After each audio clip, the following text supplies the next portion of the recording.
Boa noite, gente. Vocês viram como a gente está chique? Tem até vinheta, né? Gente, hoje nós vamos finalizar esse nosso momento juntas com um bate-papo.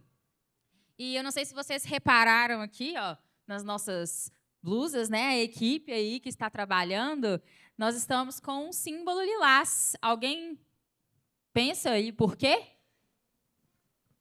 Pode falar alto, estou ouvindo.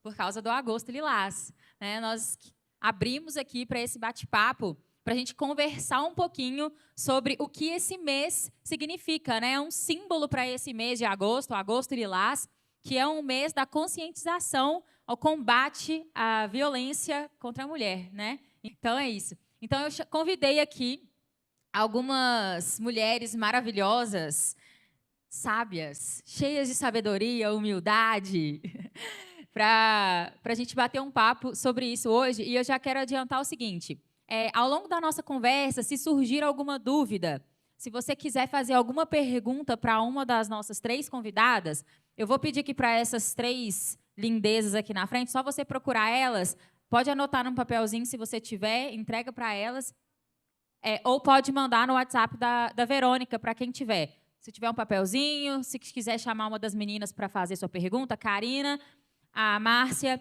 e a Gessi estão aqui na frente também para atender o sinal de vocês. Combinado? Bom, eu estou aqui com a Débora.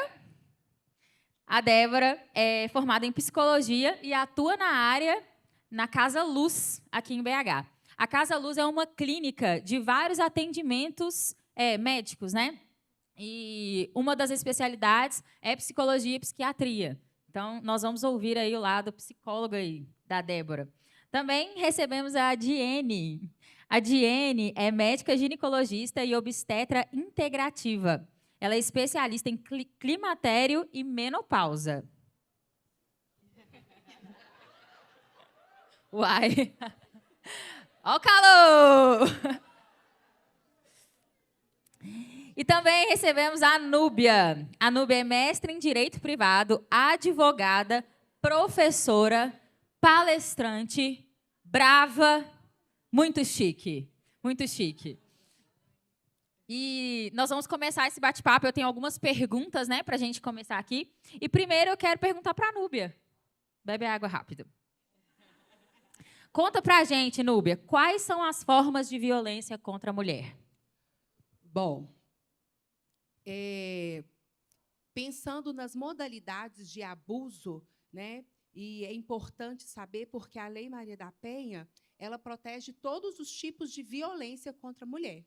Então, é muito comum nós pensarmos na violência física, não é isso? Quando a gente fala em violência física, todo mundo identifica, né, que é uma agressão mesmo contra o corpo da mulher, né, alguma violência relacionada à integridade física. Mas não é só esse tipo de violência. Nós temos também a violência sexual, quando a mulher é obrigada a manter uma relação sexual com o homem contra a vontade.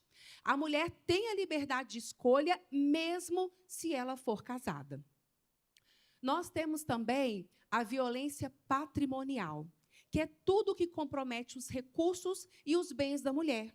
Então, às vezes, situações simples. Querem ver um exemplo prático? Esconde a chave do carro. Para a mulher não ter acesso ao carro, não conseguir locomover. Retém os cartões. O controle sobre a conta, de forma que a mulher não tenha liberdade para administrar o próprio recurso. Mas temos também violência psicológica. Quando a gente fala em violência psicológica, a gente pensa, faz remissão a tudo que compromete a capacidade de escolha, de decisão. Quando a sua decisão é comprometida por algum fator, se você não tivesse aquela influência, você decidiria de forma diferente, né? Uma crítica a uma roupa, né? Ah, com essa roupa você não vai, né? Esse tipo de comportamento que faz com que a sua maneira de posicionar seja diferente se não tivesse interferência. E temos também a violência emocional. A violência emocional, ela traz para a mulher uma sensação de culpa. Então, a mulher que é vítima, ela acaba achando que ela é culpada, que ela tem alguma responsabilidade sobre aquela situação que ela está vivendo, porque há uma transferência de culpa do agressor para a vítima. Então, essas são as formas de violência, e contra todas elas, né, se houver o reconhecimento de qualquer uma dessas formas de violência, haverá uma proteção, né, amparada pela Lei Maria da Penha. E você, como profissional da área, né, advocacia, você observa que as mulheres, elas têm observado todos esses tipos de violência? Elas têm denunciado esses tipos de violência?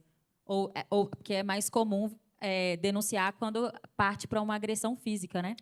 Essa é a questão. As mulheres normalmente falam assim: não, mas ele não me bate. Não, mas ele nunca encostou a mão em mim.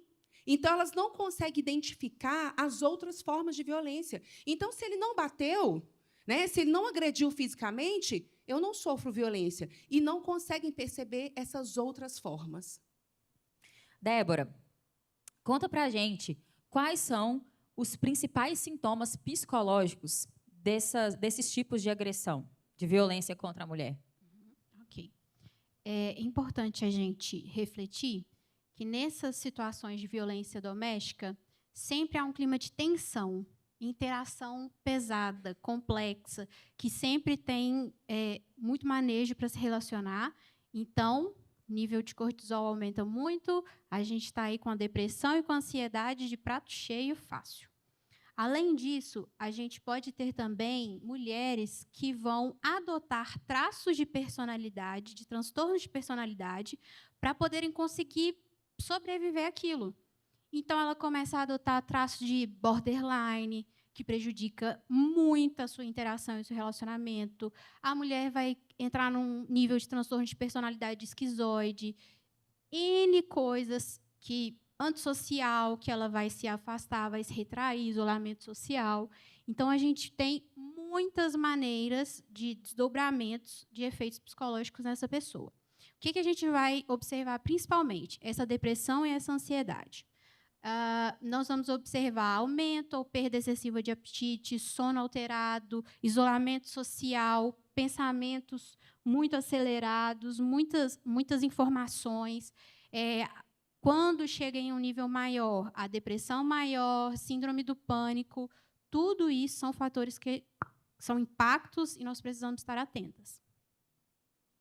Diene, agora, para a gente começar o papo da sua área, né, da medicina, assim, de ginecologia, obstetrícia também, né? Conta para a gente o que é essa ginecologia integrativa.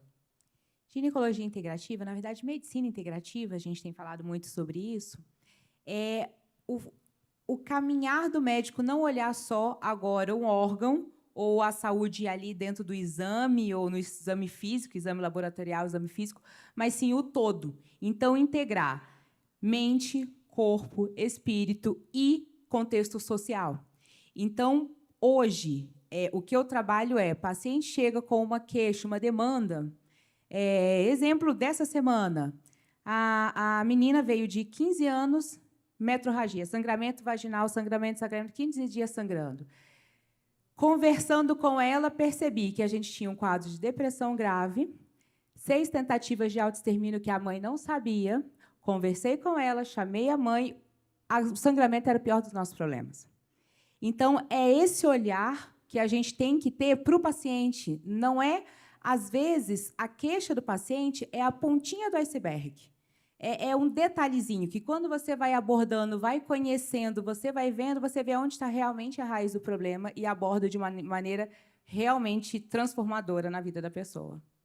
E qual que é o impacto assim, que você observa na saúde ginecológica desse tipo de violência? Violência à mulher, ela agride a mulher na sua essência, no seu mais profundo, né? Nós somos criadas por Deus para sermos protegidas, nutridas, apoiadas por esse homem que a gente escolhe para estar do nosso lado. E quando isso não acontece, afeta diretamente, tanto na saúde emocional e tudo, mas principalmente na área do feminino. Então, a mulher adoece. A gente tem aí casos de infertilidade por conta desse adoecimento, desse sofrimento. Transtorno de obesidade, ou anorexia, ou vaginismo, que é o quê? Uma dor na relação sexual tão forte, mas tão forte, que torna impossível ela acontecer. E isso, inclusive, pode ficar, por exemplo, teve um relacionamento agressivo, um abusivo, saiu desse contexto, está em outro, e isso pode ser mantido. Então, carregar esses traumas, carregar essa doença ginecológica de cunho emocional, por muito tempo, se não for abordado. Vocês duas me respondam uma coisa, né? Verdade ou mito? Esses dias eu ouvi uma pessoa falando a respeito de dificuldade de engravidar, uma terceira pessoa que estava com dificuldade de engravidar e que foi diagnosticada dessa forma, que estava sofrendo abusos em casa, né, violência em casa. Eu quero saber de vocês duas, né? Isso também pode refletir nessa fertilidade, né, na mulher, para a mulher engravidar, uma dificuldade da mulher engravidar? Sim, psicossomático.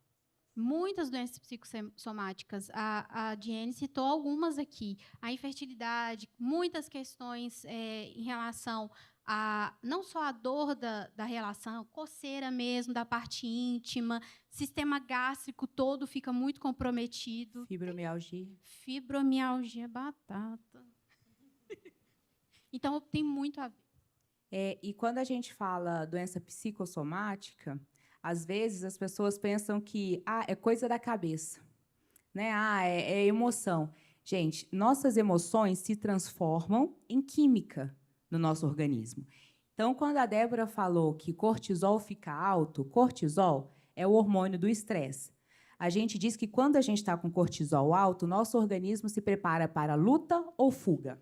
É isso. E como que é uma gestante? Pesada, lenta, sonolenta, mente e memória bagunçada. É verdade. É verdade. Né? Eu sei que é verdade. Eu sou Progesterona, a verdade. progesterona deixa o cérebro estragado, gente. Vai dar certo. Mas o que acontece? Brincadeiras à parte. Amor, tá ouvindo? Brincadeiras à Eu parte. tenho uma prova que eu não estou mentindo. Não é maldade. Mas o que acontece? Quando a gente tem um nível de estresse alto, o que o organismo fala? Eu não tenho condições de gestar. Esse cortisol não permite essa gravidez. Por quê? Eu estou me preparando para uma luta ou para uma fuga. Eu vou ficar lenta? Eu vou ficar pesada? Eu vou ficar à mercê do risco? Não. Então, isso é químico, isso é real, isso é orgânico. Então, quando a gente fala psicossomática, óbvio, a origem foi nas emoções, mas agora é um adoecimento real, não é imaginário. Núbia, o que fazer? A mulher que está passando por isso observa, entendeu que está passando por essa situação, entendeu que está dentro desse quadro, né? O que fazer? Né? Vamos supor, um exemplo de uma pessoa que chega para atender com vocês diagnosticam, né? Falam que provavelmente está vivendo alguma violência doméstica, algo parecido. E o que essa mulher deve fazer perante a justiça? Bom, a resposta do judiciário, né, para essas mulheres todo mundo conhece, né, já deve ter ouvido falar, as medidas protetivas de urgência. As medidas protetivas de urgência são aquilo que o juiz, né, vai poder fazer por aquela pessoa vítima de violência. Pode ser determinar o afastamento do agressor do lar, proibição de aproximação da vítima, proibição de fazer contato por qualquer forma, inclusive por e-mail, por WhatsApp, né, por ligação, manter uma distância mínima. E aí a grande questão é, Núbia, como que eu faço, né, para conseguir uma medida protetiva? Gente, é muito simples. Você não precisa de advogado. Você pode tomar essa providência sozinho de duas formas. Se você estiver vivendo, né, se a violência for real, for naquele momento, você liga 190. Uma viatura da polícia vai na sua casa, vai levar o agressor naquele momento, vocês vão para a delegacia, você vai registrar aquela ocorrência, imediatamente o delegado vai encaminhar isso para o juiz vai liberar uma medida protetiva, vai comunicar ao agressor, que não vai poder, de acordo com aquela medida protetiva que foi escolhida.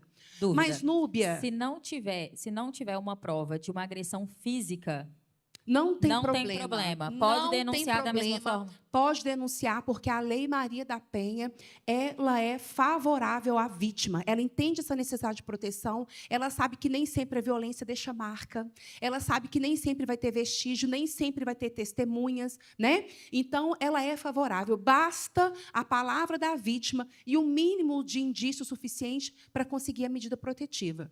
E uma observação, Núbia, deixei passar. Eu fui agredida, mas não quis tomar providência na hora. Agora, não tem solução? Continua tendo solução.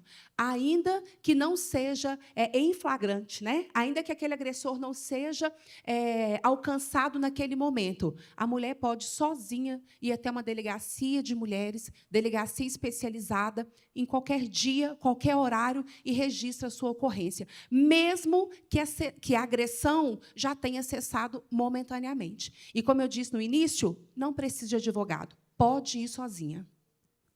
Débora, como é que funciona a dinâmica do ciclo da violência doméstica? Nós vamos separar em 4 etapas para a gente poder compreender melhor. Nós temos aquele, como eu disse inicialmente, aquele relacionamento de tensão. Então, tem a tensão, todos aqueles conflitos, brigas, pequenos desentendimentos, críticas que vêm aí sutis. Tem, então, esse clima de tensão na relação. Logo depois, em um momento da explosão da violência, que é quando acontece, de fato, o tipo de violência, vamos citar a menos conhecida, assim, né, para as pessoas poderem conseguir visualizar, vem a violência emocional, por exemplo. Tá? Aí, temos a explosão dessa violência. Logo depois, nós temos um momento do pedido de desculpa, me perdoa, volta para mim, nunca mais vou fazer isso, não me abandone.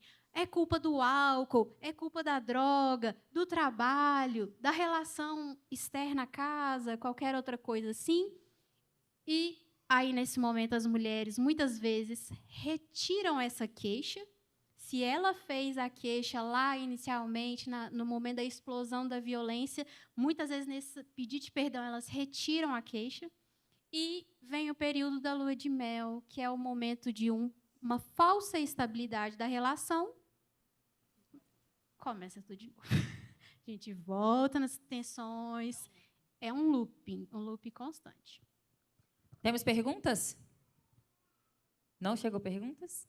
Posso sair um pouco do protocolo? Claro. Não estava planejado. Mas queria compartilhar com vocês. Bom, eu sou divorciada, tenho aí 1 ano e meio, mais ou menos, e eu estive 5 anos e meio, desde a minha lua de mel, num relacionamento abusivo, num contexto cristão, com um homem cristão, que eu conheci em contexto cristão.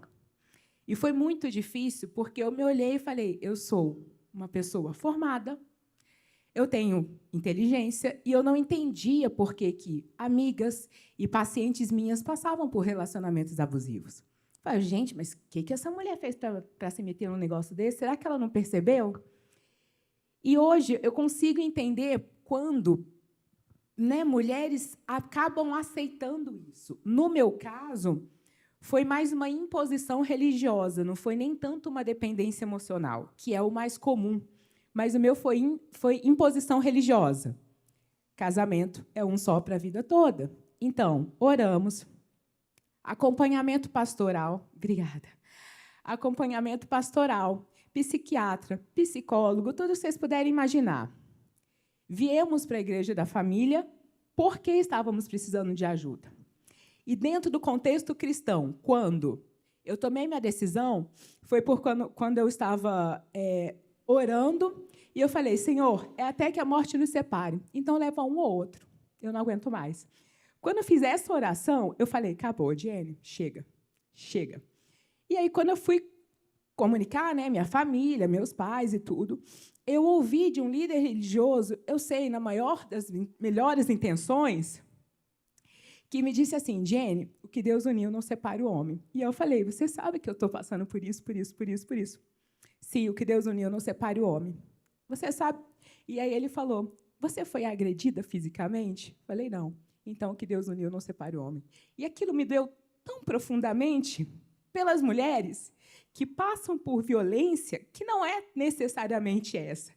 E é uma violência que realmente traz impacto até hoje, né? Graças a Deus, eu estava louvando a Deus o milagre que Ele fez na minha vida, porque uma das músicas do louvor hoje foi a música que eu entrei na igreja.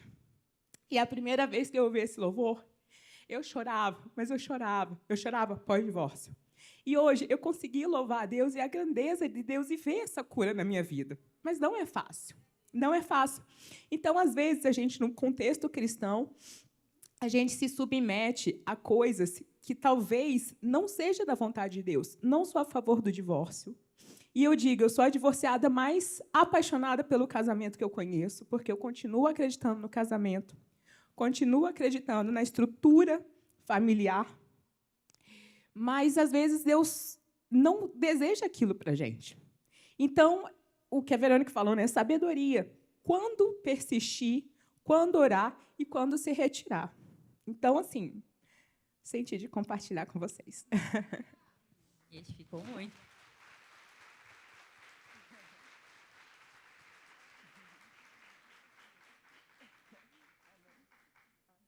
Gente, essas 3 mulheres maravilhosas também são voluntárias na nossa Casa Sobrevoar, que é a nossa casa aqui da Igreja da Família de assistência a mulheres, né, que estão passando por alguma situação e precisa de uma ajuda. Então, as 3 são voluntárias na casa, né? Se vocês precisarem, né, se vocês conhecem alguém que precisam de um suporte, creio que as 3 estão prontas também, né, para receber vocês e quem precisar. Então, pode contar comigo também, pode contar com a gente, tá? E eu sei que esse papo, gente, muito obrigada, viu? Porque, assim, eu sei que muitas mulheres têm dúvidas, têm medo, né? E, às vezes, têm medo até por não ter conhecimento, né? E como é importante esse tempo de conhecimento. Muito obrigada, muito obrigada. Vamos aplaudir de novo as 3? Obrigada.